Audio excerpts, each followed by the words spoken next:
Fala, pessoal, sejam muito bem-vindos à segunda temporada do nosso podcast. A gente estava com saudade já de gravar. Esse começo de ano, assim, foi a coisa mais louca e corrida do universo. Quem nos acompanha sabe que eu tenho filhos aqui. Depois minha babá pegou Covid, não deu para começar. A gente teve que atrasar, postergar o começo dessa temporada nova. Mas ela vem aí cheia de novidades, cheia de desafios e com certeza, muita volatilidade e muitas novidades para a gente continuar aprendendo e comentando e trazendo informação para vocês. Então, gostaria novamente de dar as boas-vindas aí para os nossos consultores e analistas de mercado, a Laura Rezende, o Stefan Podsclan e o Iago Travagini.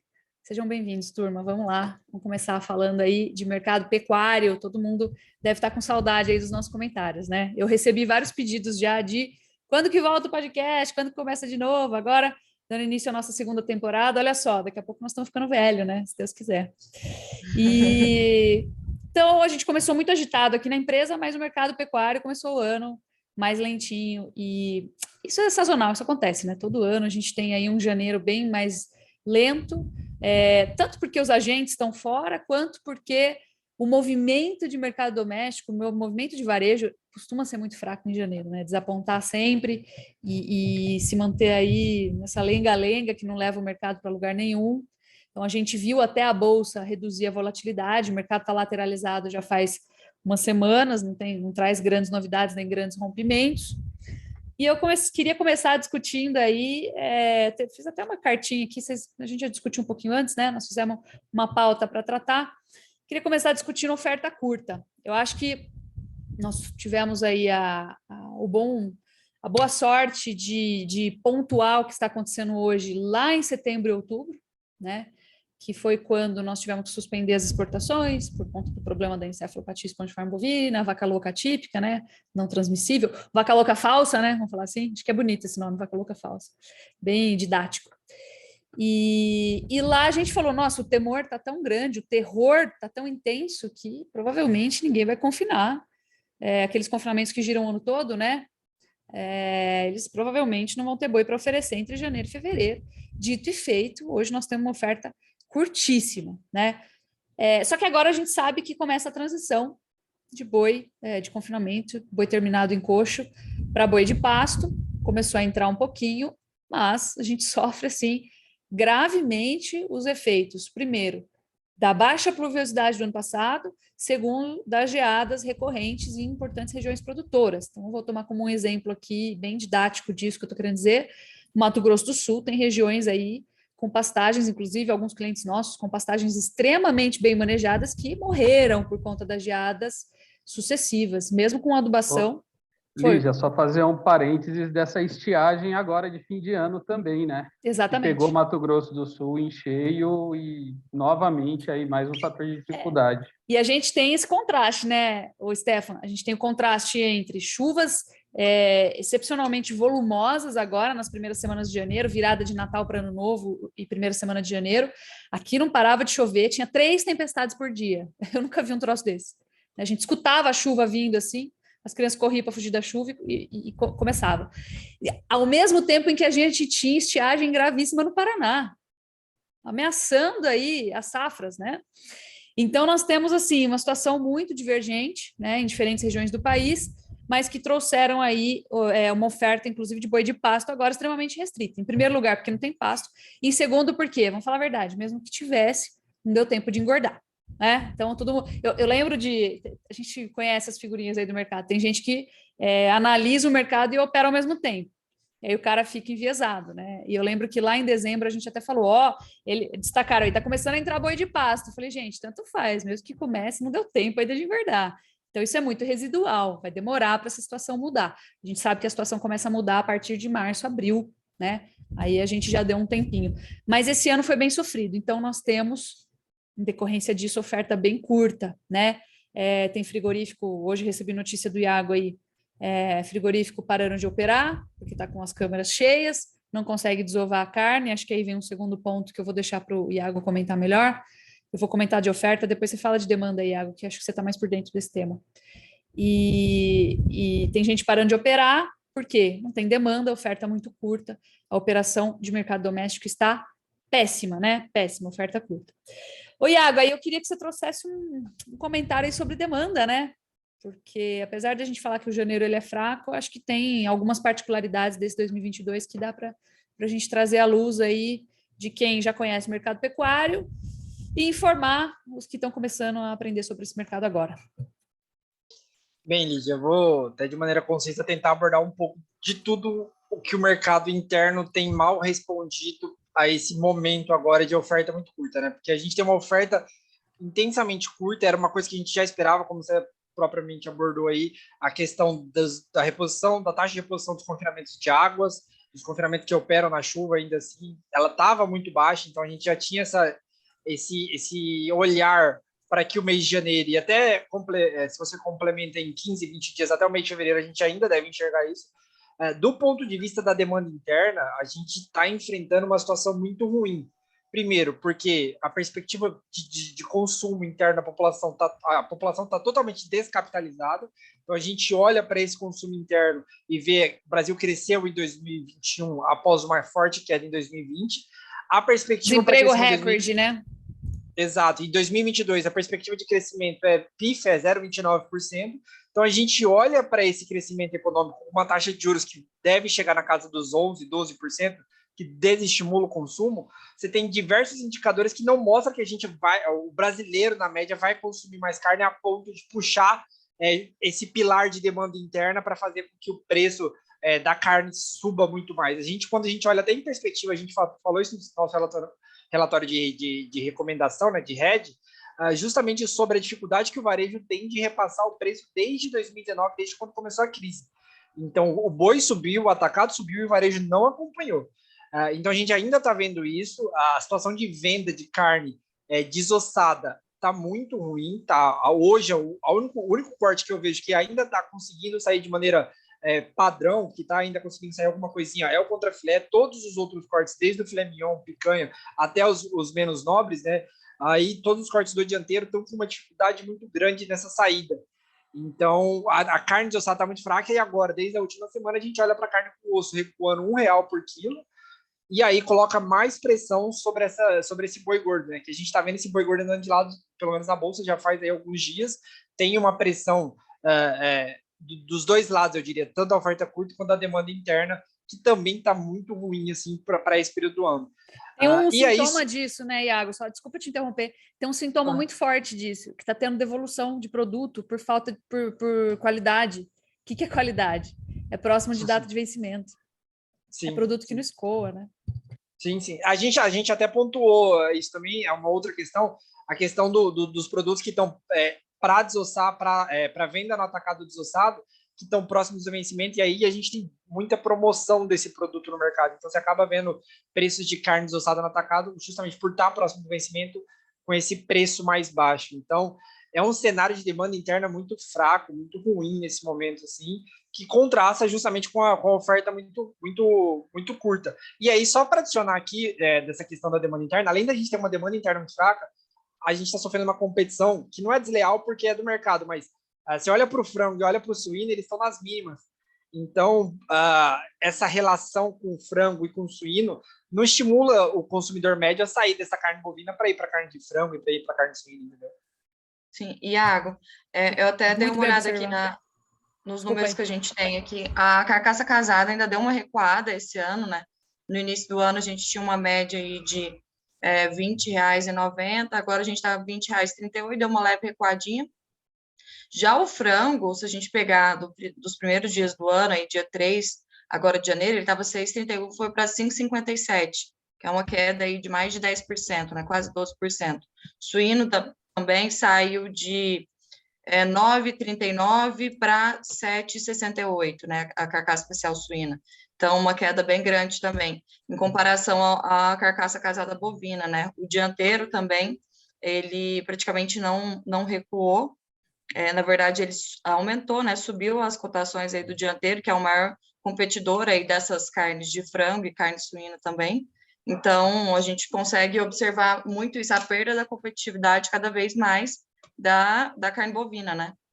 Uma situação, acho que, assim, se fosse para seguir o padrão, se a gente tivesse uma situação de oferta boa de boi gordo, de carcaça, de carne no atacado, provavelmente o caminho natural seria a desvalorização para a carcaça, para o dianteiro, porque você está vendo todas as outras proteínas se desvalorizarem, justamente pela demanda interna ainda está muito fraca, entendeu? Então, na minha visão, existe essa competição que não favorece em nada o consumo de carne bovina. Então, hoje a gente está muito, eu diria, sustentado, principalmente na oferta curta, e aí no terceiro pilar, né, que a gente vai falar agora mais para frente, que é a demanda externa, né, Lígia, que acho que você vai pontuar também um pouco. A ideia era a gente discutir também, né, porque o que a gente tem que sempre desconstruir a base, né, de equilíbrio entre oferta e demanda. Então, tem oferta e a demanda ela é desconstruída. Oferta tem uma mínima influência também de importações de carne, né? Mas, basicamente, isso é quase insignificante, vamos falar que é quase, né? Não é, mas é quase. E quando a gente fala de demanda, a gente tem uma desconstrução entre mercado doméstico e mercado externo. E aí, exportações estão indo muito bem, né? É o que tem salvado a lavoura, porque se você observar oferta curta e carne péssima, o mercado não tem muita sustentação. Começou a aparecer um pouquinho mais de oferta, possivelmente desaba, né? O que tem segurado muito bem o mercado agora são as exportações, que apesar da queda do dólar, dele ter furado aquele suporte lá de 5,50, né? Ter buscado novos patamares, tem remunerado bem ainda, China, mas a gente ganhou um novo grande parceiro, né, nesse começo de ano, que são os Estados Unidos. E aí a gente traz uma informação muito interessante. Primeiro, que as exportações dos Estados Unidos estão remunerando muito bem, estão desempenhando muito bem em termos de remuneração, né, de valor, e de volume também. Só que aí a gente tem uma barreira, que é um problema que o Iago trouxe também essa semana, que nós temos uma cota participativa, né, com benefícios fiscais, digamos assim. Acho que você pode comentar mais de maneira melhor sobre a cota aí, Iago. Então, a gente quanto que a gente já preencheu, depois que preencher, que estourar a cota, quanto que a gente tem que pagar, quanto que recolhe de imposto lá, quanto que essa carne sofre de imposto, e depois, Sim. quanto que a gente exportou para eles fora da cota no ano passado. Acho que são boas referências para a gente tentar projetar o que pode acontecer com isso. Então, desde o ano passado, os Estados Unidos vêm comprando muita carne bovina brasileira, né? Eles cresceram bastante. Ano passado, a gente fechou o total de 2021 em 85 mil toneladas. E aí, o que acontece, né? Quando a gente assinou o acordo com os Estados Unidos lá em 2015, que a gente começou esse processo de poder exportar para os Estados Unidos, lembrando, a gente já exporta industrializada, mas é outro processo de envio. Mas essa carne in natura que a gente manda, ela tem uma cota de 64 mil toneladas. Ou seja, nesse total de 64 mil toneladas dessas vendas que são feitas, elas têm uma cota de importação, uma tarifa de importação zerada. Então, o que acontece? Você consegue exportar para os Estados Unidos como frigorífico a carne que você compra aqui, exportar para os Estados Unidos, desde que você tenha a certificação, a um imposto zero. E aí, a partir desses 64 mil toneladas, ou seja, a partir de ultrapassado esse patamar, a gente tem um acréscimo da tarifa de importação norte-americana que não está dentro dessa cota de importação, que é 26%, ou seja, automaticamente, ultrapassado esse patamar de 64%, ou de 64 mil toneladas, você tem um acréscimo de preço de 26%, e que tira muito parte dessa competitividade que atraiu muitos norte-americanos para o Brasil, que a gente tinha uma precificação de dólar muito boa, né, uma carne em dólar que estava boa, principalmente quando a China saiu, o preço da carne bovina brasileira recuou bastante. Então, a gente teve justamente essa movimentação que auxiliou. Pensando em volume, hoje a gente está falando aí que, pelo menos, os Estados Unidos já levou em torno aí de 30% a 40% dessa cota em um mês do ano. Ou seja, ainda faltam 11 meses, os Estados Unidos já levou quase 40% do total. Então, a gente tem muito a ser, digamos assim, preenchido, 60% ainda, mas num intervalo de tempo muito grande. Então, ainda que, digamos assim, a gente consiga embarcar tudo para os Estados Unidos, vai ter um limite para a nossa competitividade. E aí, quando você olha ano passado, a gente ultrapassou essa cota em 20 mil toneladas. Então, ainda que tenha um poder de ultrapassada, a gente embarcar grandes volumes, eu acho que os Estados Unidos vai continuar sendo um grande comprador em 2022. O tamanho dos Estados Unidos, ele é limitado justamente por essa cota que a gente deixa de ficar tão competitivo para os norte-americanos. Aí a gente vai dar de cara com um muro aí, né? Esse é um problema.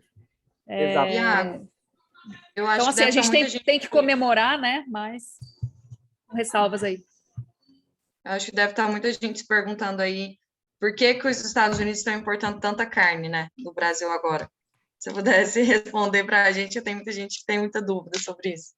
Então, tanto do período de setembro, quando a China deixou de comprar do Brasil até agora, né, mas é um processo que os Estados Unidos já vinha comprando, a gente via um certo trade dessas exportações, né, o Brasil mandando para os Estados Unidos e os Estados Unidos incrementando muito as exportações para a China, porque a China não podia comprar do Brasil. Só para ter uma ideia, em porcentagem, os Estados Unidos exportou para a China em 2021 quase 111% a mais do que foi em 2020. Eles cresceram, se tornaram o sexto maior exportador para a China, cresceram muito, enquanto o Brasil ficou parado ali, os Estados Unidos cresceu bem. E, além disso, a gente tem um fator competitivo por ter uma precificação boa, e os Estados Unidos está começando a entrar agora num processo em que a tendência é de produção menor de carne. Eles já são um grande importador de carne bovina, né? Eles têm uma tendência de consumir e importar bastante dianteiro. Como o Brasil estava competitivo, eles estavam importando o Brasil por conta dessa cota. Então, tem todos esses pequenos fatores que auxiliaram o Brasil a exportar bastante carne em 2021. Eu adicionaria um ponto. Sim, Ontem, por sinal, saiu um vídeo meio chocante aí de uma conferência de imprensa que o Biden, a comunicação oficial, né, da presidência norte-americana, em que o John Biden ofendeu um jornalista da Fox, né? Falou, como é que é? Esqueci, o que ele falava? Como é que ele falou mesmo? E o brainless, não, algo assim, né? Desculpa, eu pedindo a cola aqui, os universitários. Esqueci, ele tem um atributo e ele chamou o cara de FDP, né? Ao vivo, na frente de todo mundo, e ficou chocante. Por quê? Ele não percebeu que o microfone estava aberto, ele xingou ele mesmo. Pô, mas ele estava na frente de todo mundo, era só ler o lábio, né? O cara fez uma pergunta sobre inflação, entendeu? E um dos determinantes, um dos componentes importantes de qualquer medida de inflação, né, principalmente um mercado que tem amplo consumo de carne bovina, é a própria carne bovina. Então, fizeram uma pergunta sobre inflação. Eles têm um problema inflacionário hoje, não é exclusivo do Brasil, né? É global, alguns mercados mais impactados do que outros, mas o norte-americano também. Então, isso está tão agitado, isso está tão inflamado lá, que rolou até essa caricatura de conferência de imprensa aí, e rolou ofensa. Então, para mim, também tem um atributo de vamos aumentar e ampliar as exportações, comprar mais barato para tentar fluir melhor, porque todo mercado que conta com cenário inflacionário, ele conta com redução de consumo de carne bovina, né? Então, isso acaba estimulando a importação de países que vendam por um valor agregado mais baixo, tá? E se entra nessa cota aí que não incide impostos de uma maneira tão aflitiva, né? Provavelmente isso tem efeito também em cima desse crescimento de importações norte-americanas. Aí, Lígia, só para botar numa balança, só para a gente meio que finalizar essa questão oferta e demanda, justamente por conta de umas contas que a gente estava fazendo aqui, eu fiz uma conta aqui basicamente porque a gente pontua muito a demanda externa, é muito importante, realmente tem a sua importância, cresceu muito, até por conta, a gente viu um aumento de volatilidade, na minha opinião, também por conta desse aumento da demanda externa, né, da participação da demanda externa na nossa demanda total. Mas aí, para falar em volume, e aí é um grande se, tá? Mas a projeção que a gente estima está mais ou menos nessa linha. Se o Brasil aumentar a produção de carne dele em 2022 em 3%, para que não haja uma sobra de carne no mercado interno, as exportações teriam que aumentar em 20%. Então, um fator aí que a gente pontua muito... Isso é uma boa comparação, cara. As exportações tendem a aumentar, sim, óbvio, mas, assim... Se a gente tiver um crescimento de produção da ordem de 3%, 4%, a exportação tem que aumentar muito intenso para conseguir acompanhar e não sobrar nenhuma carne no mercado interno, que é o que está depressivo, que é o que não aguenta mais carne. Então, por isso que a gente pontua bastante, assim, saber medir o que é a oferta e o que é a demanda, justamente para não ficar enviesado nessa questão de, meu Deus, o Brasil vai exportar muito para a Rússia. E é um ponto que a gente trouxe lá atrás, a Rússia liberou uma cota de importação, mas peanuts, porque a Rússia já não compra nada de carne de ninguém do mundo, não só do Brasil. Então, esse é outro ponto que tem que ficar muito atento a essa proporcionalidade, né, de comparação. Isso é importante. E falando em Rússia, falando em conflito, por sinal, nós estamos observando aí a chapa esquentar, né? A Rússia ameaçando aí invadir a Ucrânia, né? E é a briga mais histórica, mais clássica que existe por acesso a rotas logísticas e recursos naturais. Então, assim, cara, é bizarro, né? A gente vai para frente e não sai do lugar. E como isso está afetando principalmente o dólar, né? Já está deixando o dólar bastante estressado E caso de fato haja uma invasão, o que vai acontecer? E eu acho que aí a gente começa a virar um pouquinho, a gente pode falar aí como isso poderia impactar as exportações, a gente poderia fortalecer um pouco mais as exportações, né? E principalmente a remuneração das exportações, de uma maneira imediata, mas eu acho que entra aí um pouquinho do nervosismo, para justificar o nervosismo do mercado de milho, hein, Stefan? Vamos comentar um pouco de milho aí, que eu acho essencial, cara. Pois é, Lígia, esse ponto aí, né, do conflito aí na fronteira da Ucrânia tem estressado o mercado internacional, né? A Ucrânia ela é um importante player global de milho e de trigo. A gente sabe que as duas commodities, apesar de serem concorrentes, também são dependentes entre si, né? O preço de uma acaba influenciando na outra, uma vez que uma substitui a outra em momentos aí, especialmente para a nutrição animal. Então, isso ajuda a dar uma sustentada nos preços no cenário internacional. Tem também, né, outros fatores de elevação de preço de milho no cenário internacional, que é a demanda aquecida nos Estados Unidos e outra que é a redução da safra aqui na América do Sul. Argentina, Brasil e Paraguai, né? Por mais que a primeira safra brasileira não é importante no contexto global, a gente já tem uma redução de oferta, que ela pode vir a ser compensada dependendo do que acontecer com a segunda safra aqui no Brasil. E entra muito na problemática de clima que a gente acabou de comentar no começo do podcast. Exato, né? Exato. A gente já vinha, né, desde lá atrás, no início da safra, alertando, né, da questão do Laninha e possíveis impactos com a safra brasileira, com a safra na América do Sul. A gente está sofrendo isso. A quebra na Argentina, no Paraguai, ela afeta também o mercado regional aqui. A gente pode lembrar que ano passado o Brasil importou recorde de milho, 100% desse milho originado aí na Argentina e no Paraguai. Então, esse ano a gente já começa com o pé esquerdo no mercado do milho, porque os nossos principais fornecedores de produto importado também estão passando por um momento de ajuste na produção. E aí a gente joga de novo a responsabilidade de toda a oferta do milho aí, né? E a expectativa de preços para o milho segunda safra. A gente tem, sim, um cenário hoje de milho bastante tensionado, mercado muito esticado. Aparentemente chegou no limite, né? Eu até coloquei num dos nossos boletins diários que o mercado encravou antes de começar a patinar, porque a colheita do milho primeira safra está, apesar dela estar avançada no Rio Grande do Sul, em Santa Catarina, onde a quebra foi mais forte. São Paulo começou semana passada, Paraná começando a caminhar um pouco mais forte essa semana. A gente começa a ter uma sinalização melhor de oferta no mercado interno. E também, né, São Paulo, Minas, exceto a região oeste do Paraná e uma parte do sul, que são, vamos dizer assim, não é a principal região produtora de milho no Paraná, o restante do estado vem aí com uma percepção bastante positiva. Agora, já Santa Catarina e Rio Grande do Sul, o cenário é mais complicado, sim. A gente vai tem uma redução de oferta, mas esse milho que pode chegar aí, primeira safra, vindo de Minas, de Goiás, de São Paulo, entrar no mercado, ele pode trazer um relaxamento aí temporário nos preços, mas ele não tem muita força para quedas significativas, porque o mercado do primeiro semestre depende dessa oferta. Então, a demanda ela vai ser aí um fator que vai trazer sustentação para os preços do milho no primeiro semestre. E a gente tem o descompasso regional, né, geográfico aí de oferta e demanda, né? O Centro-Oeste agora ele tem seus estoques reduzidos, né?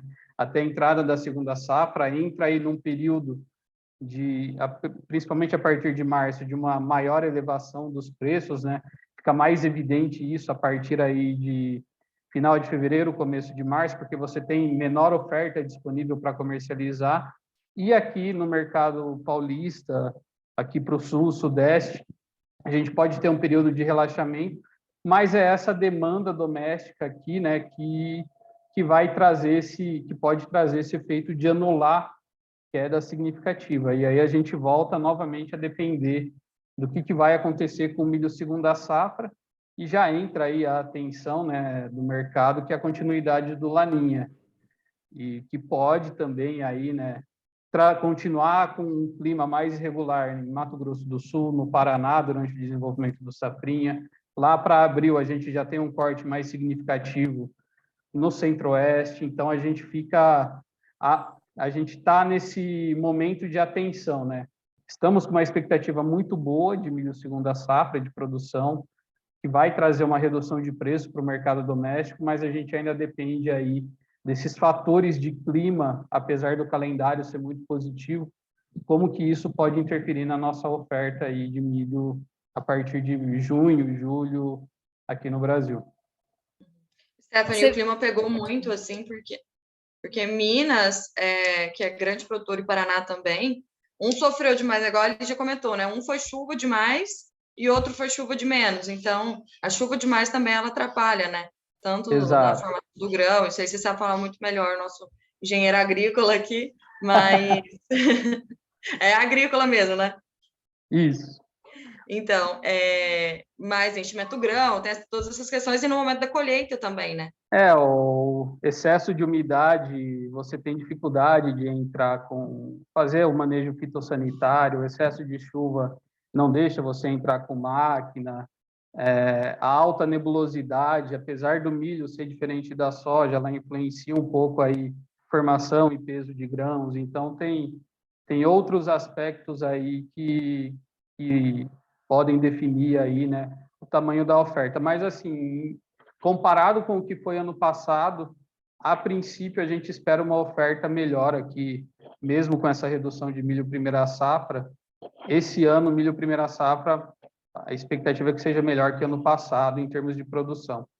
Pouca coisa, por conta da quebra significativa no sul, mas a gente vem aí olhando novamente milho segunda safra, com custos elevados, né, de fertilizantes aí para quem deixou por último para negociar, e novamente o fator climático rondando o que vai ser nossa safra. E ainda tem a questão de Estados Unidos, que passa agora pelo momento de definição das áreas, né, as primeiras expectativas, as primeiras projeções saem agora, e tem aí, né, rolando no mercado uma possibilidade aí de que o milho perca área para a soja. Então, temos aí um fator aí que ajuda, uma combinação de diversos fatores que ajuda a sustentar o preço do milho no mercado doméstico. Você vê, cara, não tem ano mais tranquilo. Todo ano é um leão para matar, muita incerteza, cada vez mais instabilidade, né? O curtíssimo prazo, por exemplo, virou uma incógnita eterna. Você não sabe, sei lá, por exemplo, só para mostrar de maneira bem didática, se amanhã trancar tudo de novo, se não tranca tudo de novo, entendeu? Se vai ter restrição de viagem, se não tem restrição de viagem. A gente acha que as coisas estão acalmando, mas, putz, ainda tem bastante incerteza pairando no ar. Conflitos geopolíticos, né, fortes, assim. Eu lembro, Lídia, só para finalizar, eu lembro que acho que no começo do ano passado a gente teve justamente a questão dos Estados Unidos matando um cara do Irã, todo mundo falando que seria a nova guerra mundial e não sei o quê, a gente tem uma questão muito parecida agora. Cara, vocês sabem, né? Eu sou otimista eterna. Se não, você senta no cantinho ali e chora, né? Encolhe ali e fica chorando. Mas a gente tem uma mania, acho que durante o percurso da humanidade inteira, principalmente depois da década de 20, de sempre achar que é o fim do mundo, né? Que o mundo vai acabar, que o mundo vai acabar, que é a Terceira Guerra Mundial, que o mundo vai acabar, e tudo sempre segue, né? Então, assim, eu sou otimista, mas é o mesmo conflito histórico que a gente está acostumado a ver nos filmes antigos de guerra, né? Então, assim, problemas logísticos, problemas de acesso a recursos naturais, invasão de território e por aí vai. Então, vamos ver. Agora, isso tudo deixa o mercado muito nervoso, né? Só para adicionar, Lígia, essa questão assim de nervosismo, me surpreendeu, na verdade, esses últimos 21 dias, essas últimas 3 semanas, na verdade, de janeiro, o desempenho do dólar frente ao real e como a moeda brasileira continuou firme nessas últimas 3 semamas. Entre as economias emergentes, a gente teve um desempenho excelente, assim.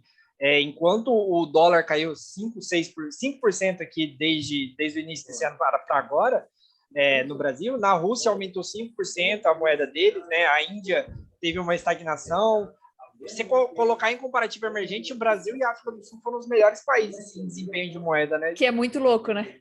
Muito louco. Migração do risco, né? Exatamente. Mas, Iago, o Brasil ele já estava mais desvalorizado frente aos seus pares, assim, né? Sim, isso é um fato. Ele estava bem desvalorizado frente aos demais mercados emergentes. Acho que o que fez foi dar mais uma equilibrada aí, né? No Eu acho que sim. Exato. contexto. Exato. Mas continua, né? A gente tem um problema histórico aí para afrontar. É complicado, a gente vai ter muita volatilidade, e isso, assim, eu acho que se traduz cada vez mais na necessidade de rigor, de comercialização, de entender ferramentas, mecanismos de trava de preços, né? De se preparar para intempéries aí, para falar. Então, cada vez mais isso se mostra necessário, tá? A gente tem muita pressão de todo lado. Quanto mais pressão, mais precisa aumentar a tecnologia. E a gente tem a doce ilusão de que a tecnologia torna tudo legal, tranquilo, fluido. E, na verdade, é o contrário. A tecnologia torna as coisas mais complexas, mais difíceis de gerir, né? É muito mais mecanismo, muito mais engrenagens, né, para a gente conseguir administrar. Então, não tem água fresca, não. Tem que continuar pelejando aí para buscar. Acho que é isso, pessoal. Nossa mensagem aí de um feliz ano, né? Apesar de a gente já estar no dia 26. Um feliz ano para todos. Eu acho que 2022 vai ser um ano fantástico e transformador para os que forem eficientes na gestão aí, com certeza. Obrigadão. E lembrar do nosso curso, né, Lígia? Oh, verdade, cara. Falei que ia falar no começo e no final. Putz. Cara, a cabeça não funciona mais. Gente, dia 1º de fevereiro, tá? Às 19 horas, nós vamos dar uma aula gratuita sobre como analisar mercado e como transformar isso em uma boa comercialização. Chama Análise de Mercado Pecuário, tá? Sem segredos. Utilize os movimentos do mercado em seu favor. A gente, sem segredos, vai trazer condensada toda a experiência dos nossos últimos 15 anos, tá? Dos meus, particularmente, os últimos 15 anos, os 10 últimos 15 anos da Grifato, ajudando as maiores propriedades pecuárias do país em comercializar, tá? Comercializar melhor, com mais eficiência. Eu acho que é imperdível. Pecuária a gente já não mais faz só de cima do cavalo e de dentro do curral. Uma boa parte da pecuária ela é feita de frente para o computador. Então, assim, a gente resolveu abrir isso para conseguir atender uma demanda enorme que a gente tem de clientes médios, tá? Tem grandes que também não sabem fazer isso, tá? Mas principalmente clientes médios e pequenos, pecuaristas médios e pequenos, traders que não entendem de mercado, eles vão se encaixar muito bem nessa Masterclass. E tem muita gente grande que também não sabe fazer isso de maneira organizada.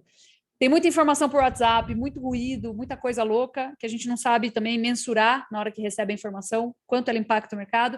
Então, a gente vai trazer uma formulinha aí que ajuda vocês a colocarem isso em perspectiva e vão ajudar muito a potencializar a comercialização de vocês, tá bom? Aula grátis, dia 1º de fevereiro, às 19 horas, Masterclass Análise Pecuária Sem Segredos. Espero vocês lá. Ó o jabá. Obrigada, Laura. Valeu, obrigadão, viu? Vamos que vamos. Valeu, turma. Vamos lá. Boa semana, pessoal. Estamos fervendo aqui. Obrigada. Abração. Obrigada, turma. Boa semana, bom trabalho. Tchau, tchau.